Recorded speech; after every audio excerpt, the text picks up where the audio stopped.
will help decarbonize the rest of our grid throughout Canada. This will be an important part of our overall contribution to reducing emissions. Thank you, Mr. Speaker. The Honourable Member for Kitchener Centre.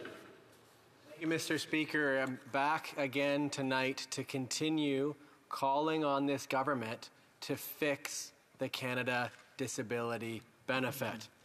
To sum up where we're at now, this is critical because it's 40% of people living in poverty across the country are folks with disabilities. 40% up till this point. And this is the case because provincial and territorial programs are all below the poverty line. In the province of Ontario, for example, the Ontario Disability Support Program is a total of just over $1,300 a month. In Kitchener, for example, that doesn't get most people 1 month's rent on an apartment, and it's about $1,000 below the poverty line. Now, as a result of the advocacy from folks with disabilities across the country and the disability community, they advocated for this government to introduce a federal benefit that would supplement these inadequate provincial and territorial programs. It was promised by this government years ago. It was again in their 2021 election platform that they campaigned on. It was to be called the Canada Disability Benefit, and they put forward that this would lift at least hundreds of thousands of folks with disabilities out of poverty. Now, as a result of those commitments, we did see legislation get passed, and we saw the first version of a proposal for the Canada Disability Benefit in this year's budget.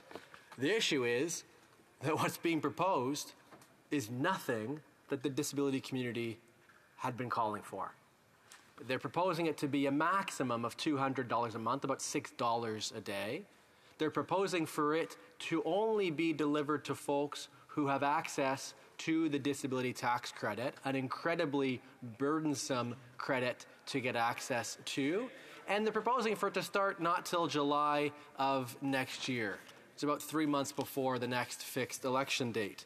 Here's what folks in the disability community, I'll just share two briefly for time tonight.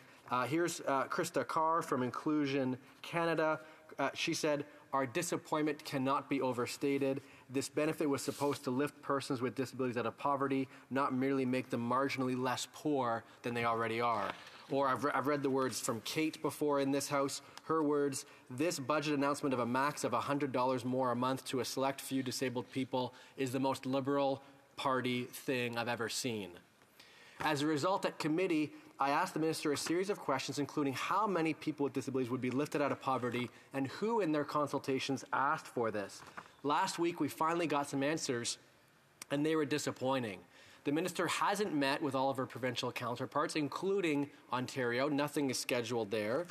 The benefit will not lift hundreds of thousands out of poverty. It'll be about 25,000, about 2% of folks with disabilities living in poverty.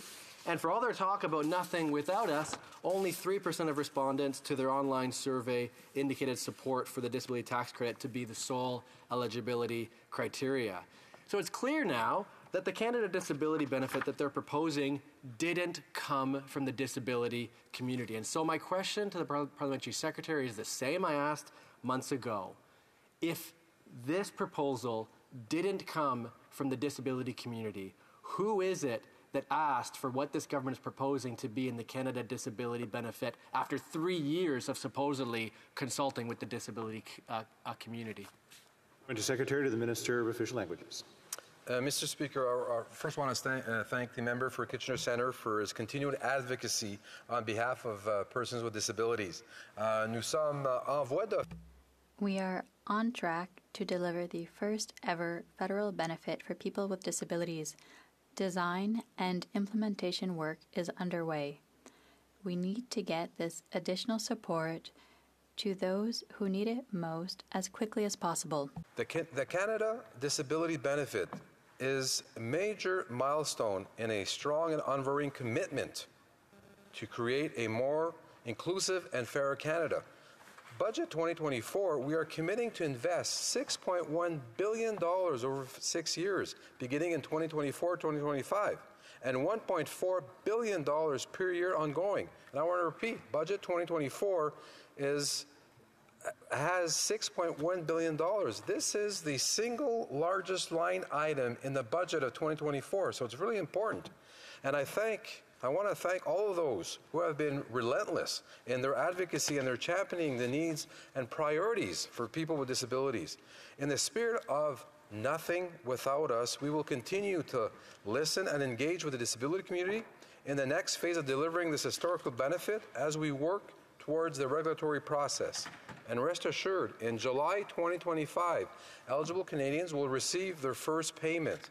They will help over 600,000 Canadians with the cost of groceries, transit, and equipment. La prestation canadienne pour les...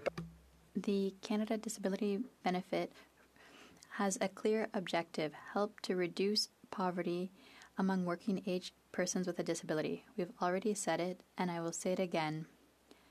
The benefit seeks to complement and not replace provincial and territorial measures that already exist to support income for persons with a disability. We must continue to work with the provinces to make sure there's no clawbacks. We aspire for the benefit to grow over time in a responsible and meaningful way in collaboration with the provinces. And our goal that all persons with disabilities are better off because of this benefit. Mr. Speaker, as everyone can see, this process is a huge undertaking, and we must ensure it's done right. We cannot cut corners, and we need to let the consultation play out. Broad, meaningful, and barrier-free consultation with the disability community is important, not just because it is required in the new Canada Disability Benefit Act, but is also because it's fundamental that we believe in the way to go to make sure that we improve the lives of people with disabilities. The work is ongoing. It's working well. We are on track towards providing the first benefit payment in July 2025. Thank you, Mr. Speaker. The honourable member for Kitchener Centre.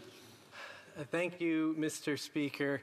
The Parliamentary Secretary is a friend, and I know he is speaking from the heart, but I have to respond to say that if he and others in this government are calling this a major milestone, but the disability community isn't, the community that's meant to be supported by the benefit, we've got a problem here.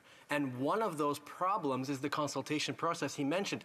That consultation's in there because it's an amendment that I got added to the bill, almost 2 years ago now. The issue, though, is for all the talk of listening and consultation, and we hear you, the fact is that the disability community is trying to tell this government that the things that folks with disabilities have been calling for aren't in this benefit.